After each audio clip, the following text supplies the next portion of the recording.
everyone, so today we will be doing another variation on Swiss roll. So we will actually be putting whipped cream and fruits inside with a different recipe that tastes as good as the last one. So you guys have choices to pick from. So for ingredients, we will be needing 2 sets of sugar again because we're making like a chiffonish cake. So I have 2 sets of sugar here. 1 set is for the egg yolks and 1 set is for the egg whites. And we also will be needing eggs. I'm going to be using these like medium brown eggs here. And for flour, we are going to need cornstarch and all-purpose flour. And for tools, we will be needing a electric mixer. We will need an electric mixer, a rubber spatula, and a sieve, and 2 big bowls. So let's get started. The first thing that I'm going to do is actually prep the pan. So I actually measured this. I have a 12 by 17 pan here, and I'm going to line it with parchment paper. So I'm going to show you how I line it, and we'll just get that going, and then we'll start on the cake. I have a piece of big parchment paper here, and what am I going to do first is to coat the pan with butter, just for the parchment paper to stick on the pan. I'm just going to do all 4 sides. Oops, the parchment fell. It's okay, I'm going to pick that up later. So I'm going to give a generous coating on all 4 sides. And I'm just going to do small strokes here, just for the pan to be able, for the parchment to stick. Then next, what I am going to do is to place my parchment down and press it down on the corners. Just kind of measure it. Kind of just press it down. And then rim the sides. Like that. And I'm going to get a pair of scissors and snip off the corners. So I'm just going to use a scissor and cut off the corners, like diagonally. And then I'm just gonna make it stay still like that. So I'm gonna show you one more time. Just grab a pair of scissors and snip it down on the corner to the very bottom. And here you have it. So I'm gonna finish the 2 other corners and we will start on the cake batter. The next thing that we are going to do after we have prepped our pan is to separate our egg yolks from our egg whites, and we are going to whip both of them up.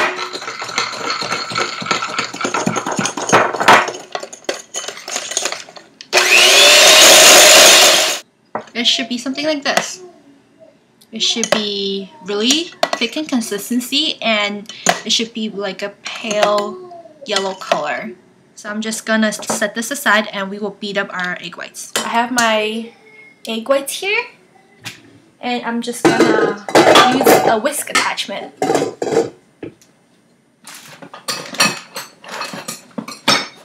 So I have my whisk attachment here, and I am just gonna attach it to the mixer. And I'm just gonna set it on medium-high when I start, and I will gradually add in the sugar and just whip it until you hit stiff peak. So when you see this, usually I will let it turn for like a good 30 more seconds, just until we are sure that we get stiff peak. So I'm gonna mix it on low for about 20 more seconds, and we'll check how it goes. We can always stop it and just check. And you don't want to over mix it, but you don't want to undermix it either. So let's get that going. I'm just gonna, and then if it doesn't tilt down, then we're good. Egg whites mix and our egg yolks mix. Usually my habit is to mix the egg yolks first and then mixing the egg whites, because they might like deflate and then all my work is ruined. So I like to do things on the safe side. So I'm gonna add in about a half of the egg whites into the egg yolks and mix. You might have a question, was like, oh, what about the flour? We're gonna add it next. And I'm gonna just add in the egg whites. And then I'm just gonna add in the flour and the cornstarch. I'm gonna use a sieve and sift all the flour. Just fold the cake flour in until you don't see a trace of flour, and add the rest of the egg whites. So I'm just gonna fold this in gently. Just gonna scrape off the sides and lift a trace of flour anymore. You don't see any, I don't see any in mine, so I'm just gonna add in the rest of the egg whites.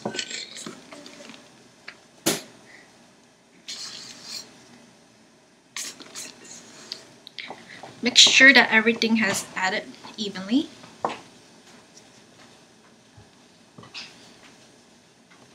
So I was trying to find my round tip, but I couldn't find it, so I'm going to just use a star tip. But if you can find your round piping tip, use it. Because I couldn't find it, and I'm really sad.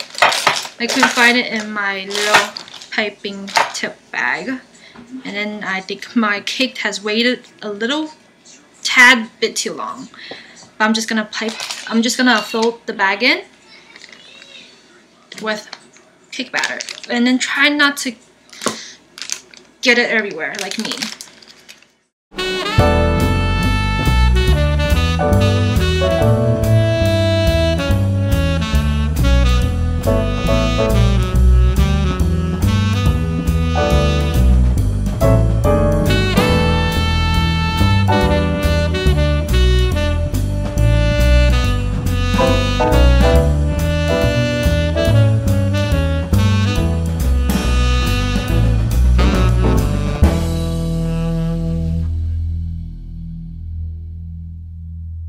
So our cake is done baking, and that's a rush.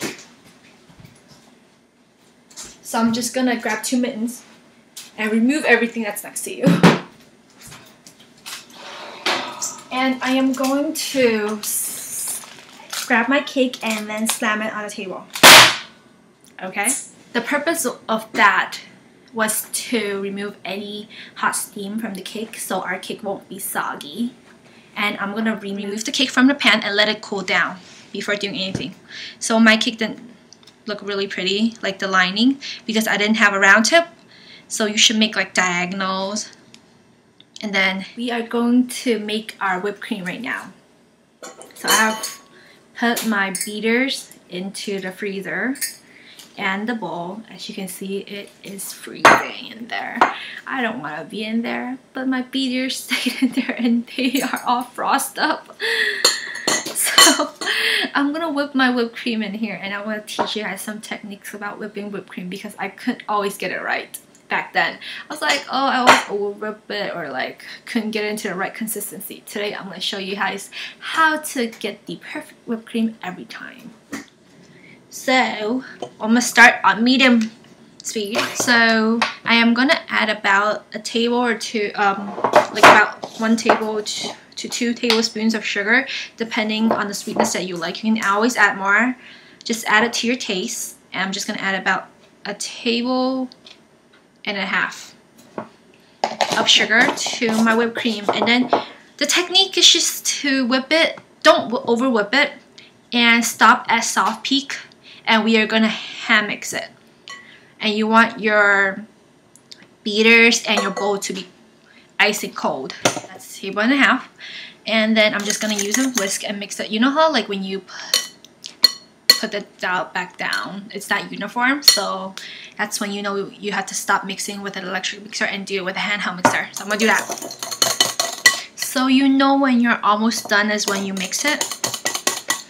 And when you lift your balloon whisk up, it sticks to your balloon whisk. It won't tilt down. Like, I mean, it won't slide off. So that's, mine looks about a little bit different. And you want to put another piece of parchment on top and just flip it over. And then remove the other parchment underneath the whipped cream on here. You can use whatever to spread it. I'm gonna just use a metal spatula and just spread it across. And we'll come back after I'm done spreading. Just do a nice even layer. I've spread this whole thing with whipped cream. everything, and I gave a pretty generous coat on top of the cake that has covered with whipped cream. And then you want to leave about an inch apart for each row of fruits.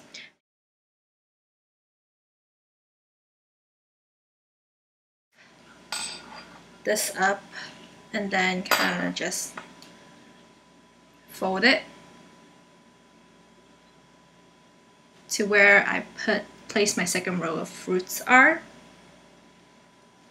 and then lift it up in a row.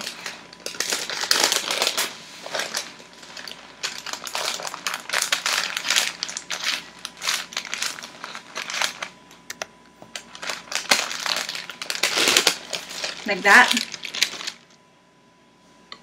Ugh, this is so big.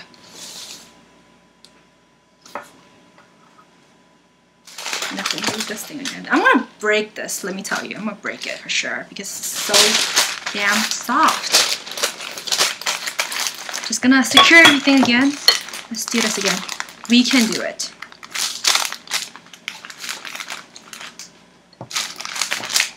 Okay, and then I'm gonna put this in the refrigerator about an hour, and then we'll cut it up. It's been an hour later, and we can finally review our cake. I have it here. Okay, so I'm gonna talk about some of the mistakes I did today. This is an experimental cake. I don't know what's gonna happen, but it turned out okay. So one big thing is just to whip up your whipped cream properly, which I did, and measure out everything before starting. Do all the prep work first, and don't be stingy on the parchment paper because that's what I did, and then it kind of failed. And if I were to make this cake again, I will cut it up in half and roll it into 2 different rows, so it will be easier to handle. And then make sure that you cool your cake before working with it because it will stick to the parchment like this. But it turned out okay. Not as bad as I expected. I'm gonna grab a serrated knife and cut it up and show you guys. It looks pretty good from my point of view. This is my first time doing Swiss rolls in this form. So don't be too harsh on me. I'm just like you guys. I'm a beginner too. So I'm gonna cut a piece up and show you guys how it looks like inside.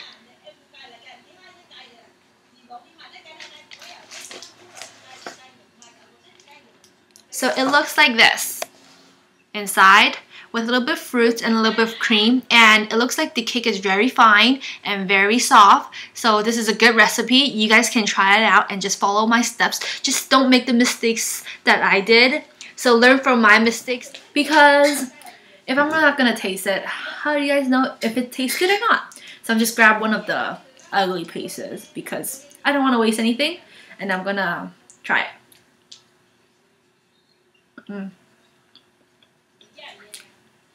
It's a good recipe.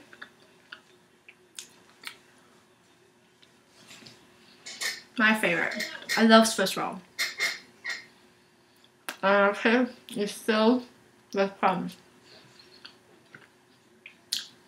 It's good. Go try it out and tell me how it goes. Bye!